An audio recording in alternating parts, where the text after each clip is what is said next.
네, 안녕하세요. 행정조직법. 오늘이 몇 차시죠? 13차시네요. 이제 거의 이제 우리나라 지금까지 우리나라의 중앙기관들 그리고 즉 입법부, 사법부, 행정부를 거의 다 보고 오늘부터는 이제 그 우리 헌법에 나와 있는 지방 행정 그리고 입법기관에 대해서 한번 살펴보도록 하겠습니다. 기본적으로 이제 지방자치법은 우리 헌법 제8장에 나와 있습니다. 근데 지금 사실 지방자치화 되면서 우리 주민들에게 미치는 영향은 굉장히 크죠. 지방자치가. 그럼에도 불구하고 우리 헌법은 117조하고 118조 딱 두 조문밖에 없어요. 이것은 이제 다 추후에 헌법을 개정할 때 그 지방자치에 대해서는 좀 더 그 역할이라든가 기능 이런 부분들을 헌법에 담아야 되지 않을까. 좀 더 많은 내용들을 헌법에 담아야 되지 않을까. 이런 좀 생각이 듭니다. 그래서 이제 우리 헌법 117조, 118조를 보고 지방자치법을 좀 한번 살펴보도록 하겠습니다. 원래 이제 우리 그 각 개인은 헌법으로 얘기하면 헌법으로 얘기하면 이제 국가에 소속된 국적을 가지고 우리나라 국적을 가지고 있는 국민이라 불리는 거고요. 이제 지방자치법에서는 이제 주민등록을 한 그런 주민이라고 부르죠. 이제 국민과 주민은 법률적으로 이제 국가 개념으로 봤을 때는 국민이고 지방자치 개념으로 봤을 때는 주민입니다. 근데 이제 국가는 국적을 우리나라 대한민국 국적을 가진 우리나라 국민을 얘기하는 것이고 지방자치는 국적보다도 주소에 더 그 지자체의 주소에 더 주안점을 둔 것이죠. 그래서 국적은 우리나라 국민은 우리나라 국적을 가지고 있어야 되지만 주민은 즉 지방자치법에 의한 주민은 외국인도 3년 이상 체류 허가를 받는다면 외국인도 투표권도 있고 주민이기 때문에 투표권도 있고 또 어떤 권리 의무를 행사할 수가 있는 것이죠. 자치법에 의거해서 그래서 주민은 지방자치법에 이제 적용을 받는 그런 개념으로 볼 수가 있습니다. 그래서 이제 이게 우리 헌법 117조를 한번 보시죠. 우리 헌법 바로 위에 보면 8장 지방자치해서 우리 헌법에는 뭐라고 규정이 되어 있는지 한번 보면 여기 봐 있지만 지방자치는 주민의 복리에 관한 사무를 처리하고 그렇죠. 지방자치는 주로 주민의 복리에 관한 사무를 처리하고 재산을 관리하며 법령의 범위 안에서 자치에 관한 규정을 제정할 수 있다. 이렇게 되어 있습니다. 그래서 우리나라의 그 지방자치는 주로 주민의 복리에 관한 사무를 처리하고 그 지방자치의 그 재산을 관리하는 겁니다. 그렇다 보니까 국가와 지방자치의 역할은 좀 다르죠. 아무래도 국가는 외교, 안보, 국방, 뭐 전체적인 그러한 업무를 경제라든가 이러한 내용들을 이제 다 업무로 하고 있습니다. 그러면서 반해서 그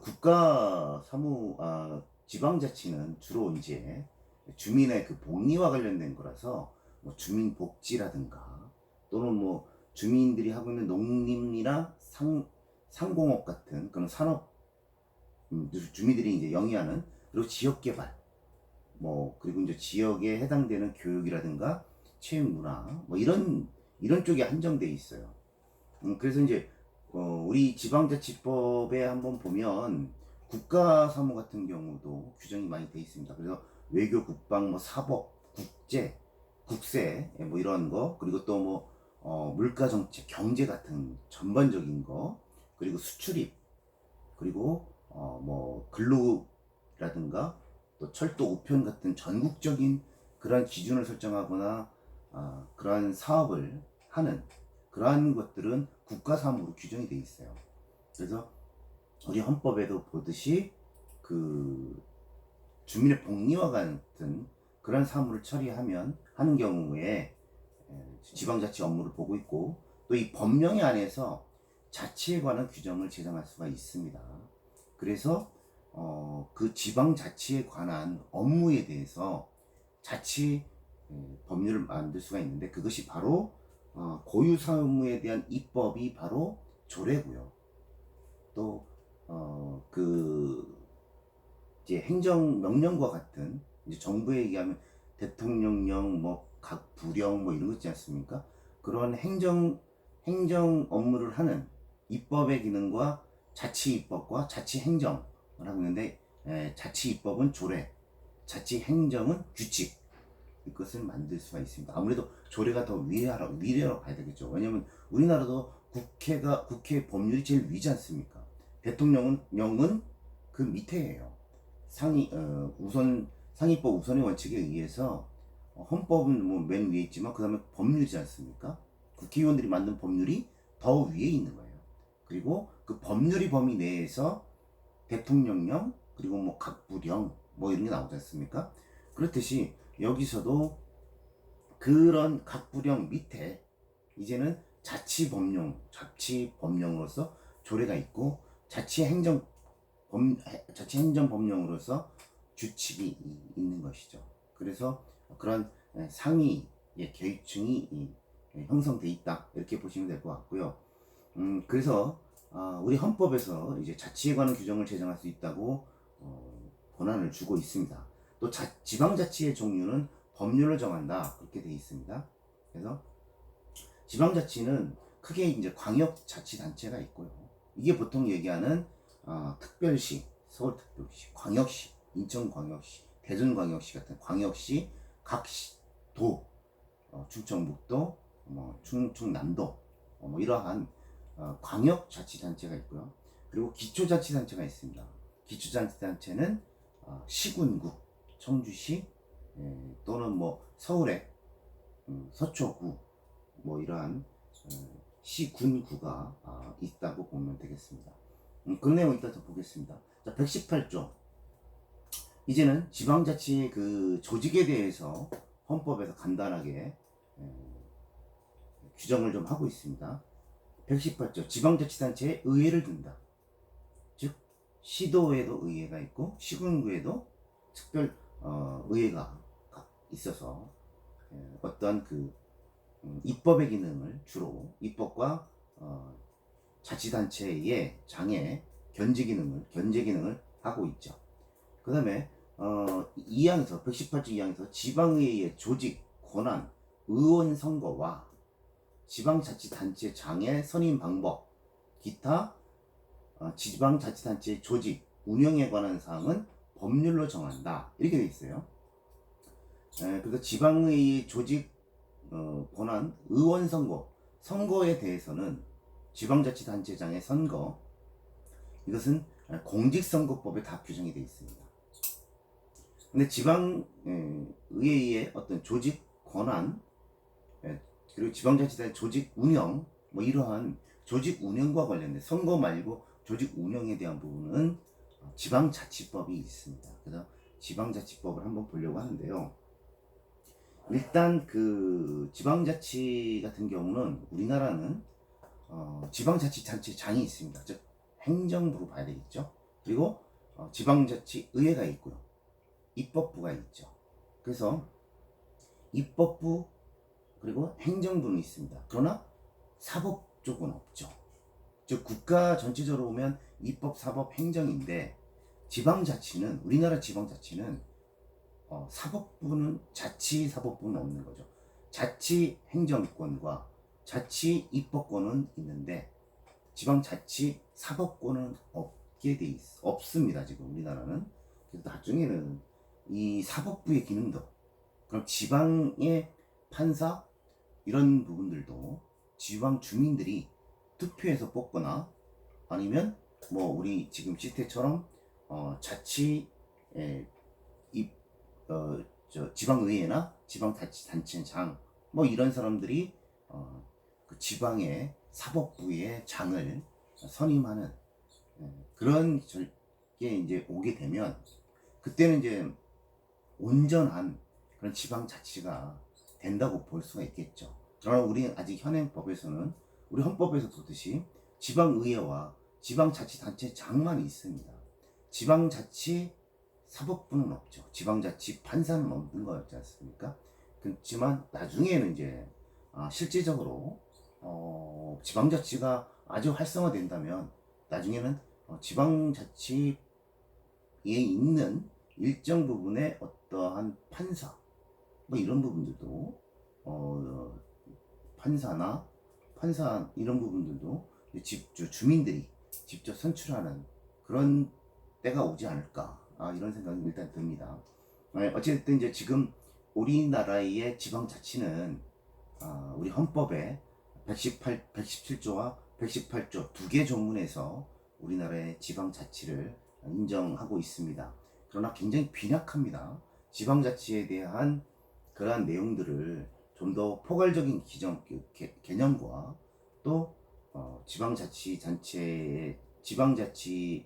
대한 조직 이것이 단체장의 의회를 두고요. 또 그러면 지방자치단체에 대한 별도의 규정이 좀 있어야 되는데 그것은 또 118조 2항에서 지방자치단체장에 대해서 그냥 지방의회와 싸물어져서 이렇게 통합으로 규정하고 있는데 별도의 규정으로 둬야 되는 게 맞죠. 예. 이렇게 해서 이제 우리 헌법은 빈약하나마 지방자치에 대해서 두 개의 조문으로 나누어져 있습니다. 그러면 이제 우리가 지방자치법에 대해서 한번 살펴보도록 하겠습니다. 자, 우리 법제처에 가셔서 지방자치법 한번 쳐보세요. 지방자치법. 예.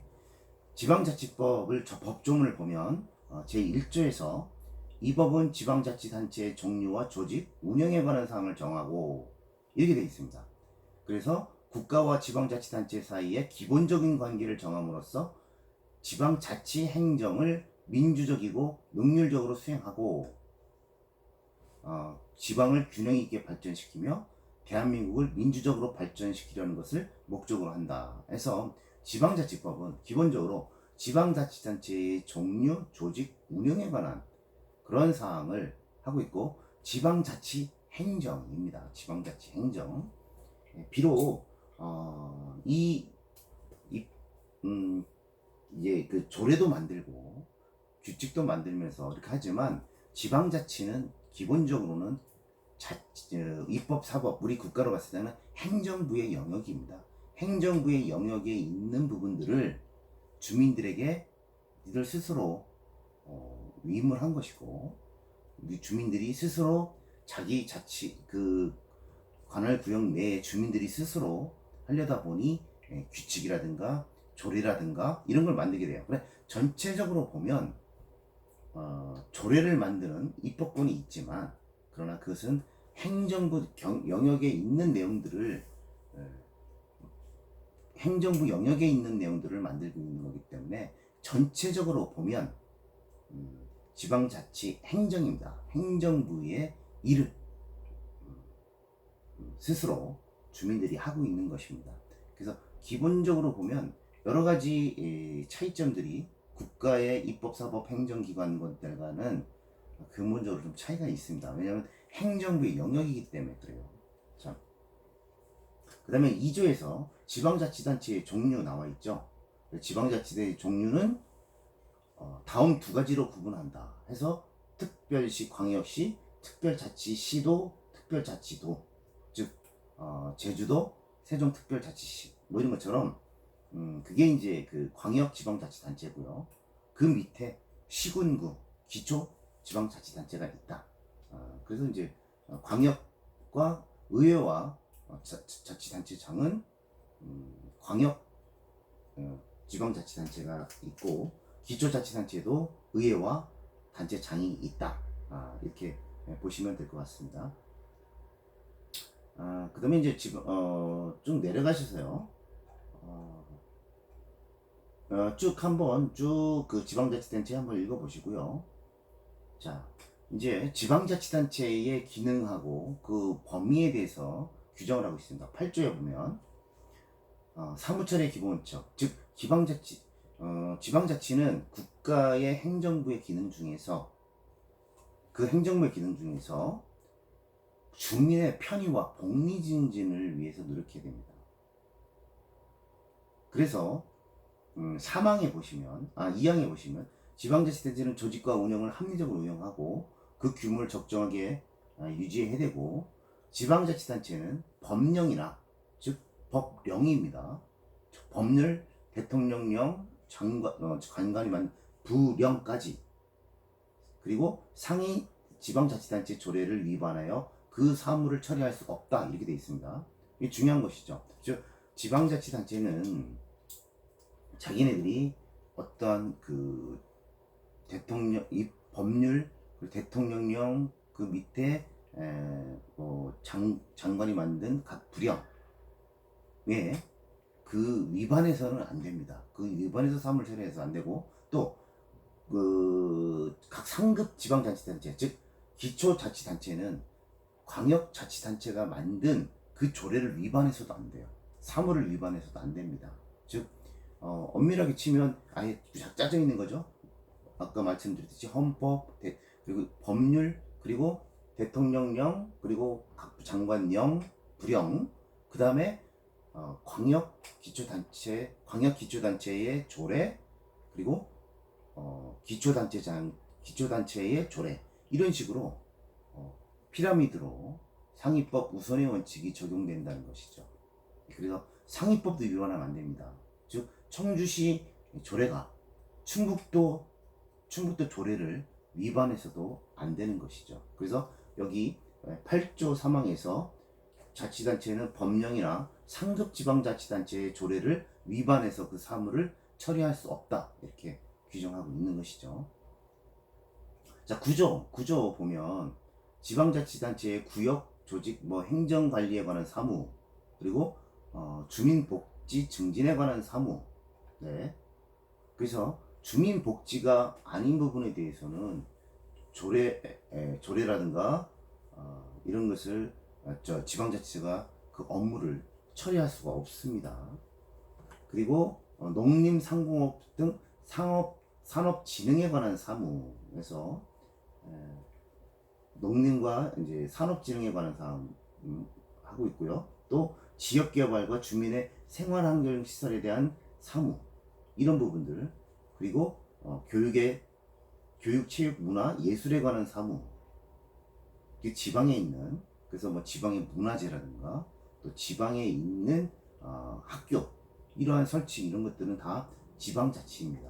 그리고 지역민방위, 지방소방, 이러한 부분에 대해서는 지방자치단체의 그 업무로 규정하고 있습니다. 그래서 얘네들을 벗어나면 안 되는 거죠. 그리고 지방자치단체 종류별 사무 배분 기준 10조, 그래서 광역자치단체에 속하는 업무, 그리고 시군구에 속하는 업무, 이렇게 제 10조에서 규정을 좀 하고 있습니다. 그 다음에 이제 11조에서는 국가사무에 대한 처리 제한해서 지방자치단체는 국가사무를 처리할 수 없도록 되어 있습니다. 그래서 국가사무가 무엇인지 하는 부분에 대해서는 아까 설명드린 바같이 외교, 국방, 사법, 국세, 이런 내용들이 규정이 되어 있습니다. 한번 보시면 될 것 같고요. 자, 12조 주민의 자격. 지방자치단체 구역 안에 주소를 가진 자는 그 지방자치단체의 주민이 된다, 그랬습니다. 아까처럼 국민이 아니라 지방자치단체는 주민이 되는 것이죠.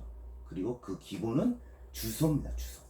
주소를 가지고 있으면 됩니다. 외국인도 주소를 가지고 있다면 주민입니다. 그리고 그 주민의 권리는 법령으로 정하는 바에 따라서 지방자치단체의 재산, 그리고 공공시설을 이용할 권리를 갖게 되고요. 그리고 주민은 법령이 정하는 바에 따라서 그 지방자치단체에 실시하는 지방의 의원과 지방자치단체장의 선거에 참여할 권리를, 즉 투표권을 갖는다는 얘기죠. 예. 자, 그 다음에 이제 14조를 한번 보십시오.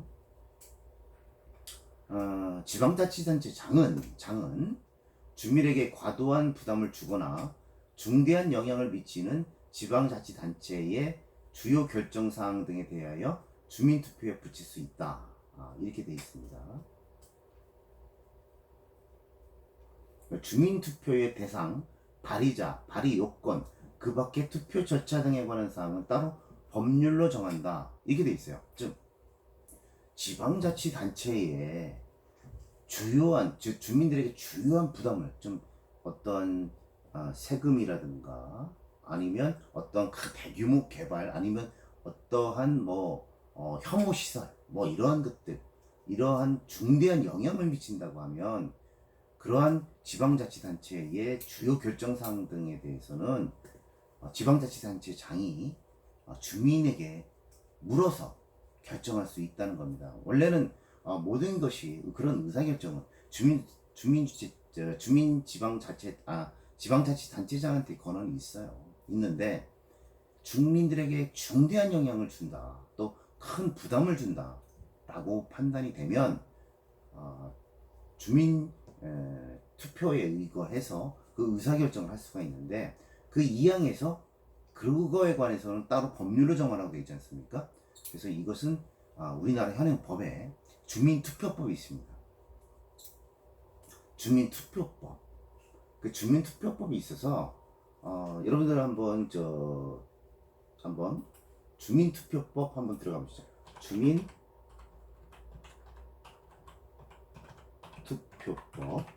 네.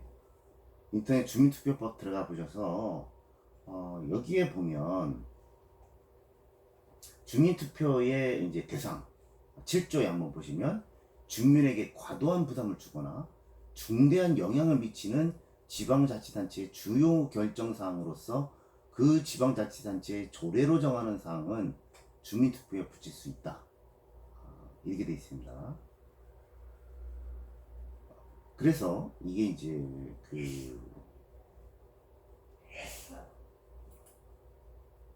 주민투표법은 그래서 근데 이제 그 요건이 있어요. 주민투표법에 보면 그 요건이 있는데 이게 이제 조례로 정하게 돼 있습니다.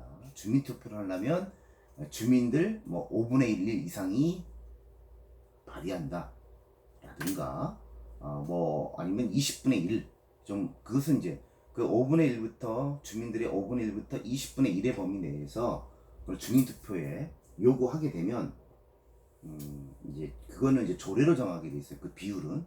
그래서 그 조례에 의거해서 맞으면 주민투표를 할 수 있는데, 대부분은 요건은 그렇지만 여기는 지방자치단체장이 무조건 결정하지는 못합니다.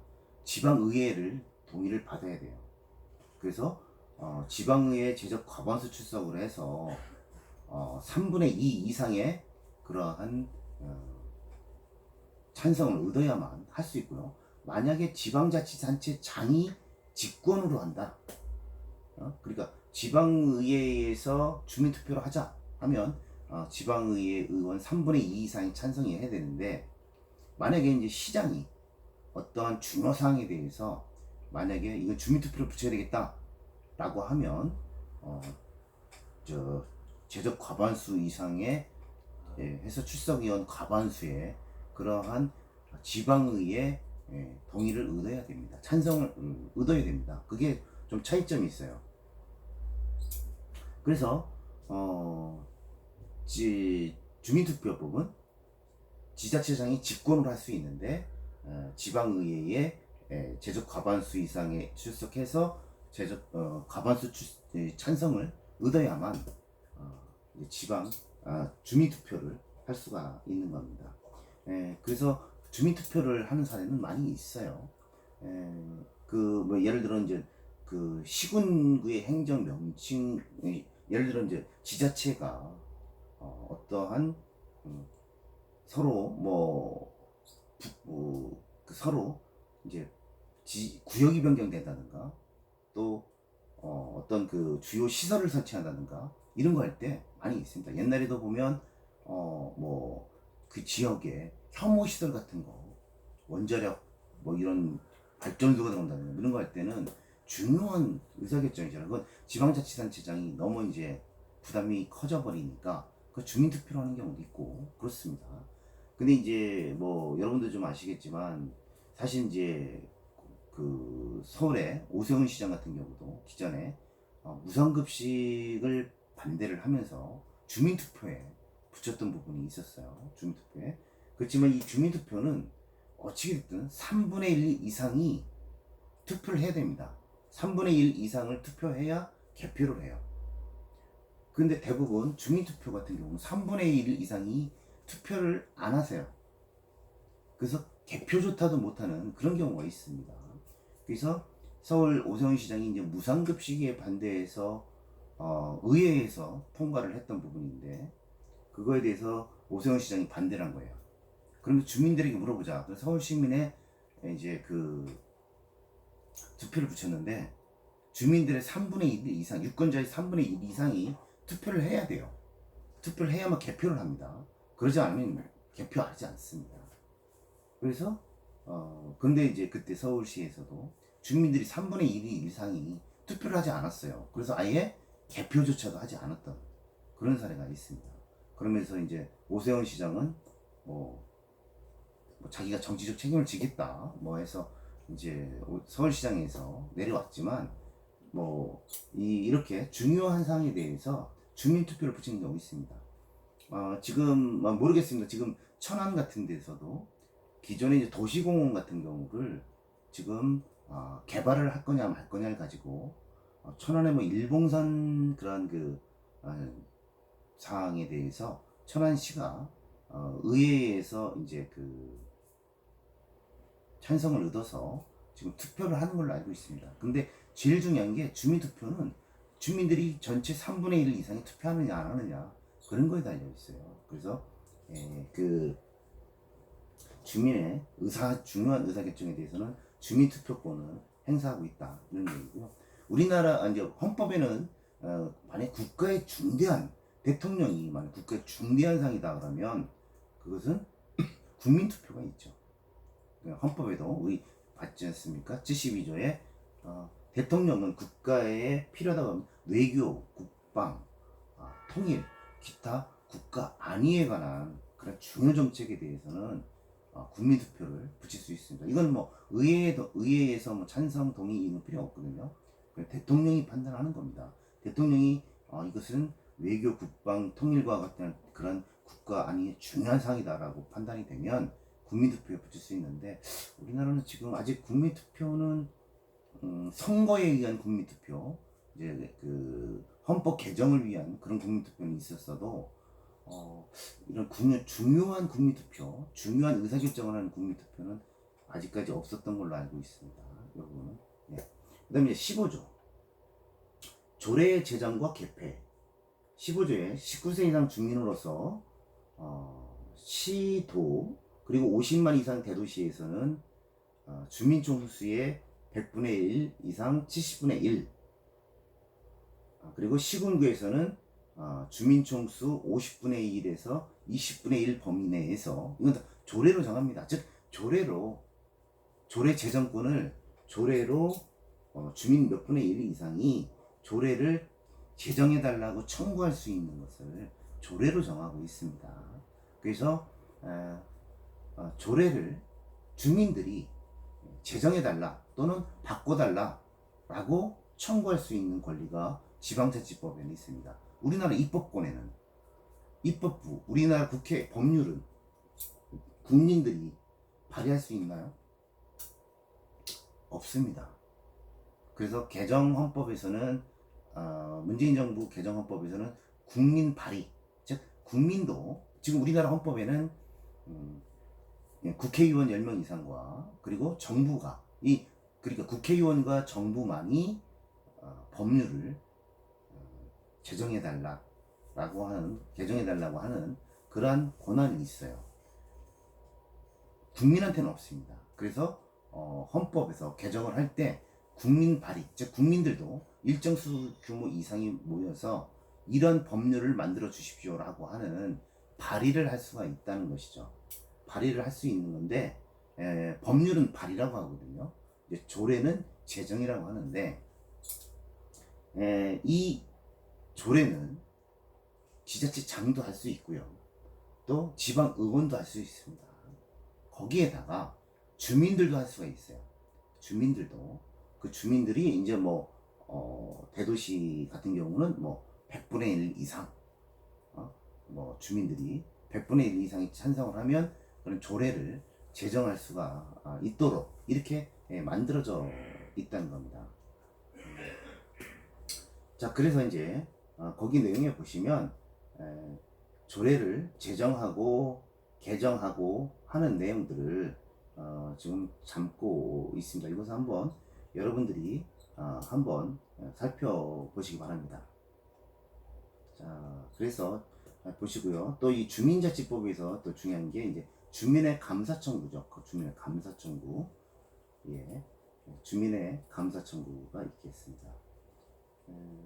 감사 청구는 이제 보통 거기 지방자치법 16조에 보면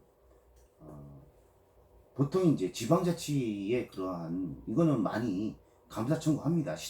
시민 단체라든가 이런 데서 시도는 500명 그리고 50만 이상 도시는 300명 그리고 시군구는 200명 뭐 이런 범위에서 청구를 어떠한 시나 아니면 도가 어떤 법령에 위배된 사항을 하거나 또는 공익에 현재 위배된 그런 결정을 하게 되면 감사 청구를 많이 합니다. 이것은 그래서 이제 이 주민들이 감사 청구를 하는데 이것도 이제 주민에 관한 지자체에 대한 것이고요. 만약 국가에 대한 것은 어디에 돼 있죠? 국가는 감사원에서 국민감사 청구를 할 수가 있어요. 국민감사 청구. 그래서 부패방지법, 부패방지 및 국민권익위원회 설치와 운영에 관한 법률에 의거해서 국민들 300인 이상이면 국가나 국가 소속 기관들의 어떤 부정 또는 그 법령에 위배된 사무 처리 뭐 이런 부분들에 대해서 공익을 현재 위배하는 국가에 대한 부분에 대해서는 국민 감사 청구를 감사원에다가 300인 이상이 연명을 해서 감사 청구를 할 수가 있는데 지방자치법은 시도는 500명 그리고 인구 50만 대도시는 300명 그 시군구는 200명의 조례로 이것도 정합니다. 연명을 해서 연서로 그 시도지사에 관한 부분에 대해서는 주무부지사 그리고 시군구에 대해서는 시군구의 그 처리를 청구하는 사람에 대해서는 시도지사에게 감사 청구를 할 수가 있습니다. 그래서 이제 뭐 이 감사 청구에 대해서도 한번 여러분들이 한번 살펴보시기 바랍니다. 이 부분도 지방자치법에서 한번 살펴보시기 바랍니다.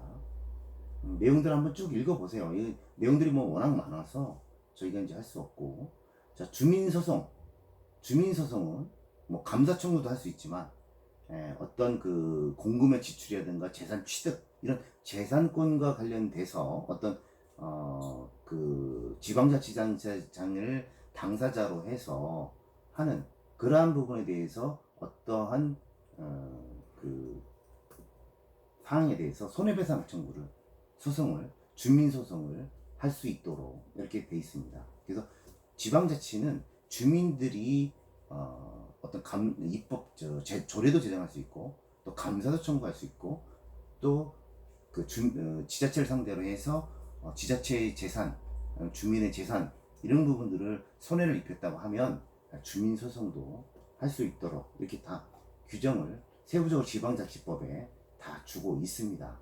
자, 그래서 뭐 이런 것들을 한번 여러분들이 쭉 읽어보시고요.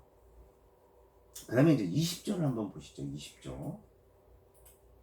20조에 보면 주민소환이 있습니다. 주민소환. 자, 주민소환은 20조 1항 주민은 그 지방자치단체 장 및 지방의원을 소환할 권리를 가진다 돼 있습니다. 그래서 주민소환의 투표 청구권자, 청구 요건, 절차, 효력 등에 관해서는 따로 법률로 정한다 이렇게 돼 있어요. 이것은 주민이 지자체장이 또는 지방의원이 자기 역할을 못하고 또 어떠한 위법 또는 아니면 주민에게 공익에 위배되는, 즉 법령에 위배되는, 또 주민의 어떤 의사결정에 위배되는, 주민의 의사에 반하는 그러한 의원들 또는 지자체장에 대해서 소환을 할 수가 있습니다. 우리 헌법에 소환을 할 수가 있나요? 국민 소환 이거 없습니다. 지금 예를 들어서 주민들이 투표를 했는데 대통령을 주민이 소환 못하죠. 또 국회의원을 소환 못하죠. 예, 당연히 뭐 대법원장 국민들이 소환 못하죠. 못합니다. 그러나 지방자치장과 지방의원에 대해서는 주민 소환이 가능합니다. 그래서 이제 문재인 정부에서 개정 헌법을 보면, 자, 대통령 그리고 대법원장 또 뭐 이러한 행정부와 사법부 기능에 대해서는 소환 제도는 비록 없지만 결국은 탄핵이라는 제도가 있습니다. 그래서 대통령도 어떤 법령 위반이라든가 뭐 이런 거 할 때는 비록 주민 소환은 아니지만 탄핵이라는 절차를 통해서 그 지위를 박탈을 할 수가 있는데, 입법부 국회의원들에 대해서는 국회의원은 탄핵 대상이 안 됩니다. 법령에서 국회의원들은 뭐 어떤 형사처벌이 돼서 집행유예 이상의 그런 형사처벌이 되지 않는 한 그 직위에서 물러나지 않습니다. 어떻게든 탄핵의 대상도 안 됩니다. 그러다 보니까 개정 헌법에서는 국회의원들 뭐 예를 들어서 어떤 공익적인 또는 그런 의사에 반하는, 국민들의 의사에 반하는 그러한 일을 어떤 법령 위반하거나 이런 내용들을 하게 되면 소환하자 하는 내용들이 들어가 있습니다. 그래서 국민 소환 제도가 들어가 있습니다. 그러나 이제 우리 헌법에는 아직은 개정이 안 됐기 때문에 그건 그 안이었다는 것이지, 지금 뭐 그 안은 일단 폐기가 됐으니까 일단 우리 현행 헌법상에서는 국민 소환 제도는 없습니다. 향후에 개정 헌법에서는 만들려고 하는 것 같은데 일단은 없습니다. 그래서 주민 소환에 대해서는 주민 소환에 관한 법률이 규정되어 있습니다. 여러분들 한번 보세요. 주민 소환에 관한 법률, 주민 소환에 관한 법률이 되어 있습니다. 그러면 그 목적, 지방자치법 20조에 의해서 주민 소환의 투표 청구권자 청구 요건 절차 뭐 이런 내용들이 지금 목적이고요. 그 다음에 이제 주민 소환 투표권 뭐 이렇게 되어 있습니다.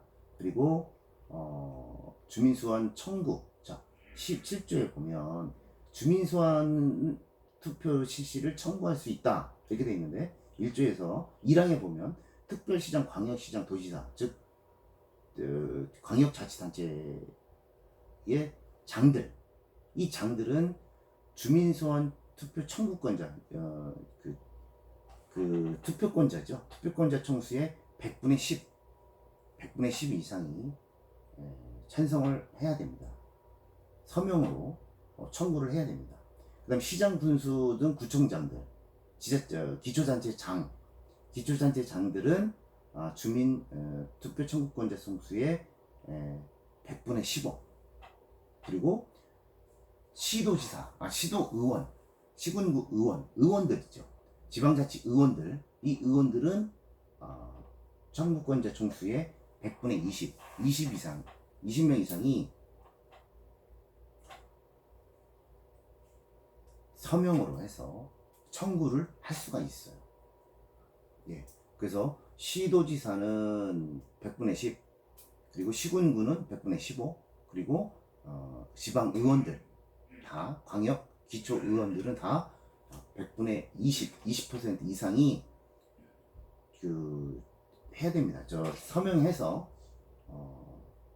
요구를 하면 투표를 할 수가 있습니다. 그 다음에 그거 쭉 읽어보시고요. 그 다음에 이제 그러면 이것을 만약에 100분의